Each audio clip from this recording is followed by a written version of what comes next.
Көннәр аястыра, игенчеләргә кызып, ярышып эшләргә мөмкинлек бирә. Игеннәрне җыеп алуда комбайнчылар һәм шоферлар арасында чираттагы 5 көнлеккә нәтиҗәләр ясалды.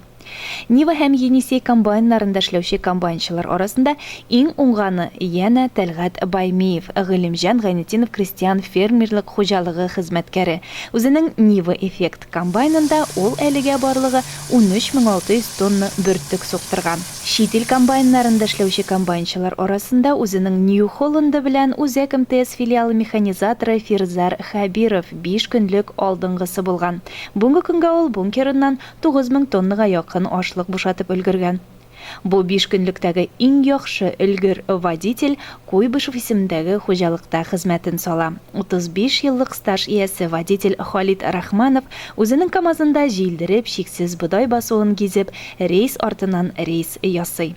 Шулай ук иң яхшы комбайнчылар исемлегенә бу атнада Илеш кооперативыннан Радик Нуриев һәм Урожай токымчылык заводы җәмгыятеннән Денис Фазлыев керде. Үз йөрешле һәм тагылма чапкычлар операторлары арасында инде 4нче тапкыр Фәнис Гыйлметдинов Урожай хуҗалыгыннан һәм Агыйдел җәмгыятеннән Роберт Нурисламов кызыл вымпелга лаек булдылар.